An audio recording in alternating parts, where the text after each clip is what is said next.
Salut tout le monde, j'espère que vous allez tous très bien. Écoutez, dites-moi en commentaire si vous êtes content. Je sais pas si vous êtes content. Moi en tout cas, je sais pas si on a vu le même match, mais moi je suis content. Alors bien évidemment, je vais pas vous dire que tout est parfait.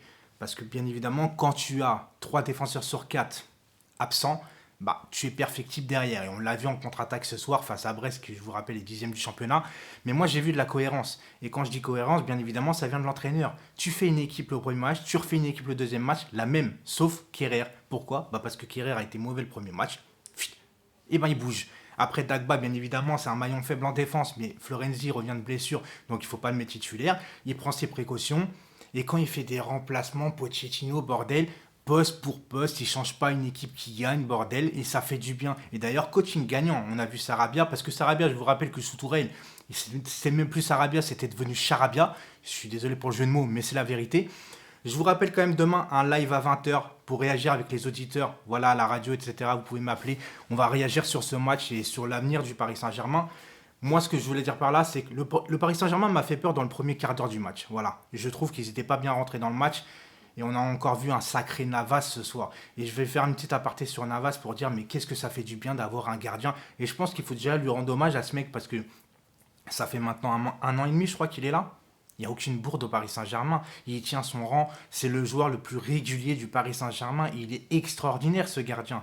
Je vous dis qu'avec une équipe comme ça, où on se prend des occasions dans la gueule, si on garde Areola, bah, je pense qu'avec un gardien comme ça, tu gagnes des matchs. Il te fait gagner des matchs. Et c'est la physionomie du match qui te fait que tu gagnes derrière. Moi, je suis très content d'avoir Navas dans les buts. Je le réclame en plus depuis 3 4 ans. Moi, j'avais fait une vidéo il y a 2 ans et demi déjà. Donc voilà. Euh, je trouve que sur le terrain, il y a du mouvement. Voilà. Moi, je trouve, franchement, très clairement, il y a du mouvement, il y a du pressing. On joue bloc haut. Alors, bien évidemment, comme je te dis, quand tu joues bloc haut, bah, tu fais des risques avec les contre-attaques. Mais ça, c'est pas très grave au moment que tu joues offensif. On voit déjà une mini, j'ai dit bien une mini parce que j'ai pas envie de m'enflammer, une mini pas de tourelle, tu vois. Après, bien évidemment, il y a encore des joueurs perfectibles. Baker, alors il se donne, il est, voilà, il se donne sur le terrain, tout ce que tu veux, il est généreux. Mais au niveau des centres, oh, c'est une catastrophe, franchement, Baker. Et puis au niveau du marquage et de la concentration, ça passe vachement dans son dos, tu vois. Mais après, tu vois, il te manque Bernat, il te manque Florenzi, il te manque Neymar. Verratti aussi. Aujourd'hui, on a vu encore un Verratti entreprenant. Voilà, moi j'aime ce genre de joueur, tu vois, j'aime beaucoup. Et Gay, ça fait 4 matchs, je le dis, qui fait de plus en... Il revient bien. Moi, je suis très content, je ne sais pas pour vous, pour Gay. Et on a enfin un joueur avec Gay qui tire de loin. Parce que qui, au Paris Saint-Germain, tire de loin à part Gay? Vite fait Di Maria à l'entrée de la surface, mais c'est tout. On reviendra vite fait sur Di Maria, les amis, parce que là, Di Maria, je pense qu'à un moment donné, il va falloir qu'il fasse un tour sur le banc pour se remettre les idées en place, parce que là, c'est plus possible. Il est cramé, et en plus, je sens qu'il y a un truc. Il y a un truc qui va pas avec Di Maria. Alors, je sais pas si sa prolongation qui traîne, qui lui met ça dans la tête, mais ça va pas. Mbappé, j'aurais pu lui tirer dessus aujourd'hui parce qu'en première mi-temps, j'ai trouvé vraiment que c'était pas bon du tout.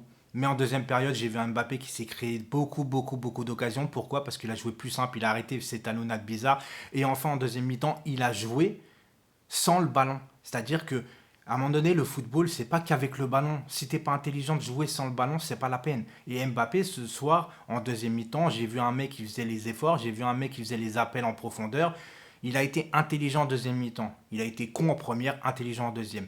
Et voilà, le but qu'il offre à Icardi, enfin qui offre, oui, qui lui offre, il fait un exploit individuel sur le côté, il élimine 2 joueurs. Icardi aussi, bonne rentrée. Espérons qu'Icardi, que son comportement fasse patache après au fur et à mesure du temps. Espérons qu'avec Pochettino tout se passe bien parce qu'on voit qu'Icardi, il a un caractère un peu de cochon, tu vois ce que je veux dire? Parce que quand ça va pas, bah, il fait la moue, il fait pas, il travaille pas, tu vois.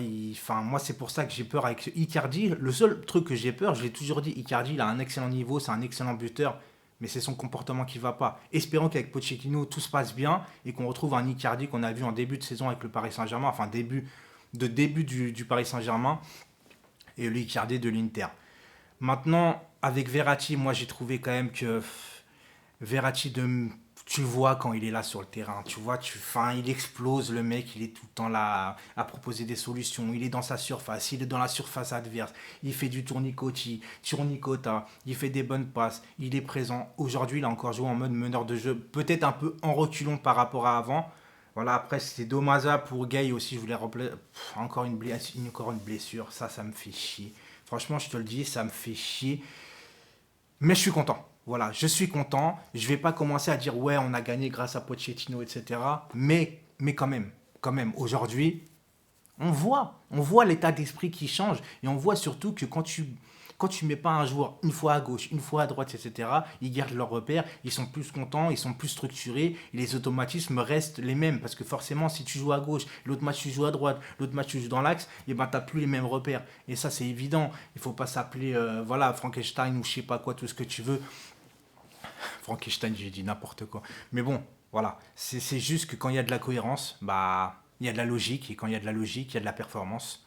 Et quand il y a de la performance, bah, il y a la victoire. Et en plus, avec la manière. Voilà, c'était tout pour moi aujourd'hui. Rendez-vous demain pour le live. Ciao!